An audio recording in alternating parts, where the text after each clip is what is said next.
ఈ రాష్ట్రానికి పెద్దగా ఉన్నటువంటి ప్రభుత్వాధినేత అయినటువంటి ముఖ్యమంత్రి రేవంత్ రెడ్డి ఆగస్టు 27 నాడే రాష్ట్రంలో వాతావరణ శాఖ ఒక అలర్ట్ ఇచ్చిన తర్వాత సమీక్ష సమావేశం పెట్టి ఎక్కడికక్కడ అన్ని రకాల బృందాలను పెట్టి జిల్లా యంత్రాంగాల్ని రాష్ట్ర యంత్రాంగాన్ని అప్రమత్తం చేసి హెలికాప్టర్లు అందుబాటులో పెట్టి బోట్లను అందుబాటులో పెట్టి నిత్యావసర వస్తువుల్ని ఆహార పదార్థాలను అన్న పానీయాలన్నింటినీ కూడా అందుబాటులో పెట్టి ఒక పెద్ద మనిషిలాగా బాధ్యత నిర్వర్తించాల్సినటువంటి ముఖ్యమంత్రి ఆదివారం నాడు కుటుంబంతో సహా సరిపోదా శనివారం అని సినిమా చూసుకుంటూ ఇంట్లో తిరిగున్నాడట.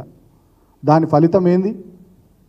ఒక యువ శాస్త్రవేత్త వాళ్ళ నాన్న వాళ్ళు చనిపోయినారు. తర్వాత చాలామంది 6 గంటలు 7 గంటలు ప్రభుత్వ సహాయం కోసం అర్థిస్తూ ప్రభుత్వ సహాయం అందక వాగులలో కొట్టుకుని పోయినారు. ఇంకా సిగ్గులేని మాట ఏంటంటే ఇదే ఖమ్మం జిల్లాలో 3 మంత్రులు ఉంటారు. ఒక మంత్రి ఏమంటాడు, ఆంధ్రాకి వెళ్ళి హెలికాప్టర్ వస్తుందంటాడు. ఇంకొక మంత్రి ఏమంటాడు, ఇక ఆ దేవుడే దిక్కు దేవుడే కాపాడాలి, హెలికాప్టర్ అందుబాటులో లేదంటాడు.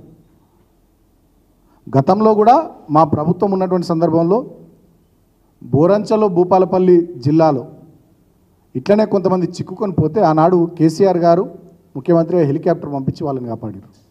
అంతేందుకు మా చెన్నూరులో గోదావరి నదిలో చెన్నూరు మండలం సోమన్పల్లి గ్రామం వాళ్ళు 2 చిక్కుకొని పోతే నేను ముఖ్యమంత్రి గారికి ఫోన్ కాల్ చేసి విషయాన్ని వారికి చెప్తే గంట లోపల హెలికాప్టర్ పంపించి ఆ 2 ప్రాణాలని కూడా ఆనాడు మా మంచిర్యాల జిల్లాలో మా చెన్నూరు అసెంబ్లీ నియోజకవర్గంలో కాపాడినాం. గతంలో మా ప్రభుత్వం ఉన్నప్పుడు వరదలు వర్షాలు విపత్తులు ప్రకృతి వైపరీత్యాలు వస్తున్నాయంటే ముందుగానే ముఖ్యమంత్రి గారు సమీక్ష సమావేశం పెట్టి మొత్తం రాష్ట్ర వ్యాప్తంగా అధికార యంత్రాంగాన్ని అందరిని కూడా అలర్ట్ చేసేది. ఇప్పుడు అటువంటి చొరవ లేదు. ప్రజల్ని మొత్తానికి గాలి కొదిలేసిర్రు. వాళ్ళ ధన మాన ప్రాణాలని పట్టించుకునే నాదులు లేడు. నిన్న ఇంకా నిస్సిగ్గుగా ముఖ్యమంత్రి ఏం మాట్లాడతాడు, 16 మందే చనిపోయారు అని చెప్పి మళ్ళా అబద్ధాలు చెప్తాడు. 30 మందికి పైగా ఇప్పటివరకు ఈ రాష్ట్రంలో చనిపోవడం జరిగింది. వెంటనే వాళ్ళందరికీ గతంలో మీరు డిమాండ్ చేసినట్టుగానే 25 లక్షల రూపాయల చొప్పున వాళ్ళకు ఆర్థిక సహాయాన్ని ఆ కుటుంబాలకు అందించాల్సిందిగా బీఆర్ఎస్ పార్టీ డిమాండ్ చేస్తూ ఉంది. ఆయన మాట్లాడతాడు కేసీఆర్ గారు రావాలి, కేటీఆర్ గారు రావాలి, బీఆర్ఎస్ పార్టీ నాయకులు ఎటువేరు అని చెప్పి ఆయన మాట్లాడతారు. మరి బీఆర్ఎస్ పార్టీ నాయకుల ప్రతినిధి బృందం ప్రధాన ప్రతిపక్షంగా బాధ్యత తీసుకొని సహాయం చేద్దామని అండగా ఉందామని మేమేమో క్షేత్రస్థాయికి పోతే మళ్ళీ ఇదే ముఖ్యమంత్రి పోలీసుల సాక్షిగా ఇలా కాంగ్రెస్ పార్టీ నాయకులతోని కర్రలు రాళ్లతోని మా వాళ్ళని చంపే ప్రయత్నాలు, దాడులు చేసి భయభ్రాంతులకు గురి చేసే ప్రయత్నాలు చేస్తూ ఉన్నాడు. ఇంకోవైపు ఏమో ఈయననే రావాలంటాడు, ఇంకోవైపు క్షేత్రస్థాయికి మేము పోతేనేమో దాడులు చేపిస్తూ ఉన్నాడు. అంటే ఇందాక పెద్దలు చెప్పినట్టుగా ఈ రాష్ట్రాన్ని రావణ కాష్టంలాగా మారుస్తూ ఉన్నాడు. ప్రతి ఒక్క సందర్భంలో ఏదో ఒక అటెన్షన్ డైవర్షన్ కార్యక్రమం పెట్టుకోవడం ద్వారా రాష్ట్రాన్ని, రాష్ట్ర ప్రజానీకాన్ని, రాష్ట్ర ప్రజల శ్రేయస్సును, రాష్ట్రం యొక్క పురోగతిని అతలాకుతలం చేస్తూ ఉన్నాడు, వెనుకకు తీసుకొని పోతూ ఉన్నాడు. ఇప్పటికే రాష్ట్రము ఎంతో ముందుకు పురోగమించాల్సినటువంటి రాష్ట్రము, ఈ రాష్ట్రం నుంచి పరిశ్రమలు ఒకదాని వెనుక ఒకటి ఇతర రాష్ట్రాలకు వెళ్ళిపోయి రాష్ట్ర అభివృద్ధికి కుంటుపడుతూ ఉంది. దీన్ని ఒక బీహార్ లాగా, దీన్ని ఒక వెనుకబడేయబడ్డటువంటి రాష్ట్రంగా తీర్చిదిద్దాలనే కంకణం రేవంత్ రెడ్డి కట్టుకున్నాడేమో అని అనుమానాలు మాకు కూడా వస్తూ ఉన్నాయి. కాబట్టి ఇంత జరుగుతున్నటువంటి ఈ తరుణంలో మేము ప్రజలందరూ కూడా విజ్ఞప్తి చేస్తూ ఉన్నాం. ప్రధాన ప్రతిపక్షంగా ఖచ్చితంగా మా బాధ్యతను మేము నిర్వర్తిస్తాం. కానీ కాంగ్రెస్ పార్టీ, ఈ ప్రభుత్వ పెద్దలు వీళ్ళు చేస్తున్నటువంటి అరాచకాలు, మోసాలు, ఈ దుర్మార్గాలు ఇవన్నీ కూడా గమనించాలని రాష్ట్ర ప్రజానికానికి కూడా మేము విజ్ఞప్తి చేస్తూ ఉన్నాం. మేధావులు కూడా మాట్లాడాలి, నోరు విప్పాలి.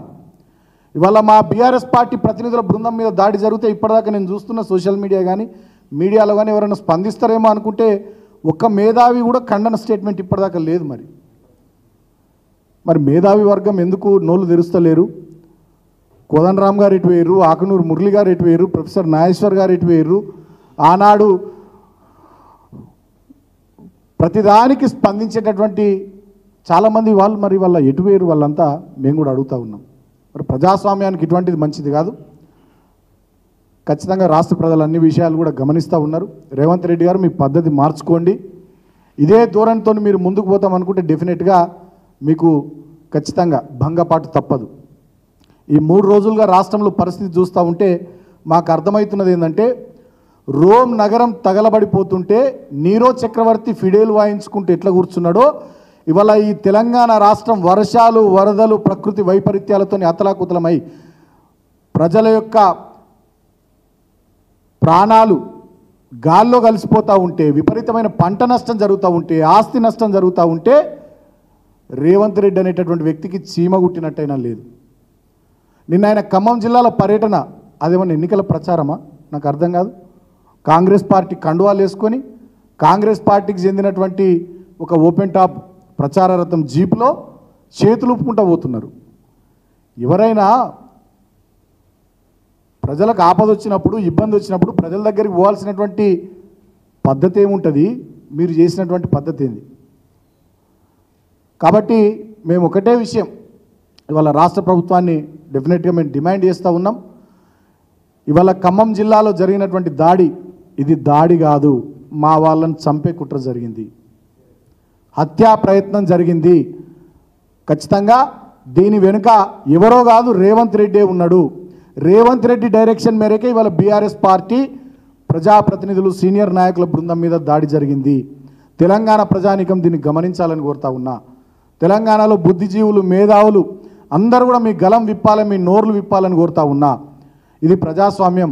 ఇందాక మా వాళ్ళు చెప్పిర్రు చాలామంది తెలంగాణలో పాదయాత్రలు చేసిర్రు, బస్సు యాత్రలు చేసిర్రు, అనేక రకాలైనటువంటి యాత్రలు చేసి కార్యక్రమాలు చేసినా ఎన్నడూ కూడా మరి గతంలో మా 10 ఏళ్ల ప్రభుత్వ పాలనలో ఇటువంటి చేయలే. కానీ వాళ్ళు వీళ్ళు వచ్చి 10 నెలలు కూడా కాలే, ప్రశ్నిస్తే తట్టుకుంటలేరు. ప్రజల్లోకి పోతే వీళ్ళకి జీర్ణమైతలేదు. ప్రజలకు అండగా ఉండి ప్రజలకు సహాయం చేద్దామని చెప్పి ముందుకు సాగుతుంటే వీళ్ళ వెన్నులో వణుకు మొదలవుతూ ఉంది.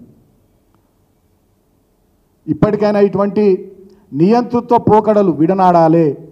లేకపోయినట్టయితే ఖచ్చితంగా రాబోయే రోజుల్లో రేవంత్ రెడ్డి ప్రభుత్వానికి కాంగ్రెస్ పార్టీకి తగిన రీతిలో తెలంగాణ ప్రజలు బుద్ధి చెప్తారు. మీరు అనుకుంటుండొచ్చు ఎన్నికలు ఇప్పట్లో లేవు, ఇంకా 4 ఏళ్ళు ఉన్నాయి, ఇక మాకేం కాదు, మేము ఏం చేసినా చెల్లిపోతుందని చెప్పి ప్రజాగ్రహం కట్టలు తెంచుకుంటే పెద్ద పెద్ద దేశాల అధినేతలే పారిపోయినటువంటి సందర్భాలు ఉన్నాయి. చరిత్ర మర్చిపోకు రేవంత్ రెడ్డి. డెఫినెట్గా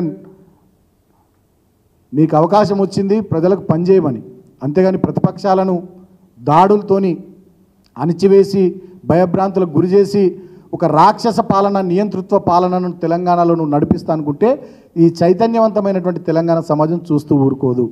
ఇక్కడ ఉండేటటువంటి ఉద్యమకారులు కానీ వివిధ పార్టీల వాళ్ళు కానీ ప్రజా సంఘాల వాళ్ళు కానీ లాయర్లు డాక్టర్లు మేధావులు కానీ జర్నలిస్టు మిత్రులు కానీ అన్ని వర్గాల ప్రజలు డెఫినెట్గా అన్ని విషయాలు గమనిస్తూ ఉన్నారు. రాబోయే రోజుల్లో ఖచ్చితంగా మీరు ఇటువంటి చర్యలు మానుకోకపోతే తగిన రీతిలో బుద్ధి చెప్తారు. ఇవాళ జరిగినటువంటి దాడికి ముమ్మాటికి బాధ్యత వహించాల్సింది ముఖ్యమంత్రి రేవంత్ రెడ్డి. పోలీసుల సాక్షిగా ఒక పద్ధతి ప్రకారం ఒక స్క్రిప్ట్ ప్రకారం ఒక పథకాన్ని రచించుకొని రేవంత్ రెడ్డి గారి డైరెక్షన్ మేరకే ఇవాళ బీఆర్ఎస్ పార్టీ నాయకుల బృందం మీద దాడి జరిగింది. ఇవాళ ఉదయం నుంచి మా బీఆర్ఎస్ పార్టీ నాయకుల బృందానికి ప్రజలు వచ్చి చెప్తున్నటువంటి విషయాలు, వీళ్ళు పోయి ప్రజలతో మాట్లాడుతుంటే వాళ్ళు అన్ని విషయాలు చెప్తున్నటువంటి తీరును గమనించి దీన్ని ఎట్లన్నా చేసి డైవర్ట్ చేయాలి. ఈ నాయకుల బృందం ఇంకా ముందుకు పోకుండా తిరగకుండా ప్రజల్లోకి పోకుండా ప్రజలకు సహాయం చేయకుండా ప్రజలతో మాట్లాడకుండా వీళ్ళని నిలువరించాలనేటటువంటి ఒక కక్షపూరితమైనటువంటి ఆలోచనతోనే కుట్ర రచించి రేవంత్ రెడ్డే ఈ దాడికి పురిగొల్పిండు. దీనికి బాధ్యత రేవంత్ రెడ్డిదే. తెలంగాణ సమాజం మీరు గమనించాలి రేవంత్ రెడ్డి పద్ధతిని. గతంలో తెలంగాణ ఉద్యమ సందర్భంలో కరీంనగర్లో ఆనాడు తెలుగుదేశం పార్టీ ఆధ్వర్యంలో సభ పెట్టి రైఫిల్ పట్టుకొని పోయి తెలంగాణ ఉద్యమకారులు ఎవడన్నా అడ్డొస్తే కాల్చి పారేస్తా అని చెప్పి బయలుదేరిన చరిత్ర రేవంత్ రెడ్డిది. అదేవిధంగా రాష్ట్రం వచ్చిన తర్వాత అనేక సందర్భాల్లో కూడా ఎటువంటి పరుష పదజాలంతో ఎవరెవరి మీద ఎట్లెట్లా మాట్లాడేవాడో రేవంత్ రెడ్డి మీరందరూ కూడా తెలంగాణ సమాజం చూసిర్రు. ఇవల్ల కోతికి కొబ్బరి చిప్ప దొరికినట్టు పిచ్చోడి చేతికి రాయి దొరికినట్టు తెలంగాణలో అధికారం రేవంత్ రెడ్డి చేతికి రాగానే ఇవాళ ప్రతిపక్ష పార్టీని లేకుండా చేయాలని ప్రతిపక్ష నాయకులను లేకుండా చేయాలని ఇవాళ వాళ్ళని అంతమొందించే విధంగా ఇంత దారుణానికి కూడా ఇవాళ రేవంత్ రెడ్డి ఒడిగడుతున్నటువంటి తీరు దయచేసి తెలంగాణ సమాజం గమనించాలని అందరూ దీన్ని ముక్త కంఠంతో ఖండించాలని చెప్పి మేము కోరుతా ఉన్నాం. నేను పోలీసు సోదరులను కూడా నేను కోరుతా ఉన్నా, అధికారం ఎవ్వడికి శాశ్వతం కాదు. 100% మేము చెప్తా ఉన్నాం. తెలంగాణ భవన్ వేదికగా పోలీసు సోదరులారా, అధికారం ఎవ్వరికి శాశ్వతం కాదు. ఖచ్చితంగా మళ్ళీ అధికారంలోకి వచ్చేది మా పార్టీ. ఖచ్చితంగా 1000% అధికారంలోకి వచ్చేది బీఆర్ఎస్ పార్టీ తెలంగాణ ప్రజల ఆశీర్వాదంతో.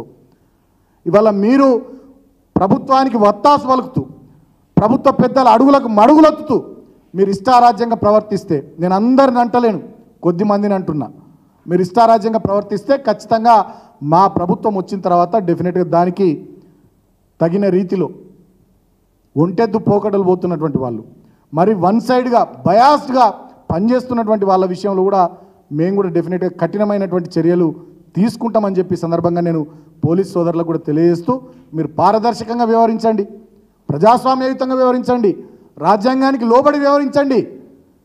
అరే మాజీ మంత్రులు ఉన్నారు ఆ కార్లా. 4 మాజీ మంత్రులు ఉన్నటువంటి కారు కర్రలతోని రాళ్లతో దాడులు చేస్తుంటే మీరు పోలీసులు చూస్తూ కూర్చుంటారా? అర్థం కాదు. వాళ్ళకేమన్నా అయితేంది? వాళ్ళకి కావాలనే రేవంత్ రెడ్డి దాడికి కాంగ్రెస్ పార్టీ నాయకులను గుండాలను ఉసిగొల్పిండు.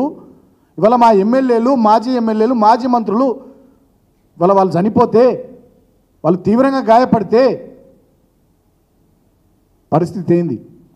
కాబట్టి పోలీసులు మీరు పక్షపాతంగా వ్యవహరించొద్దు, పారదర్శకంగా వ్యవహరించాలని చెప్పి నేను పోలీసులను కూడా కోరుతా ఉన్నా.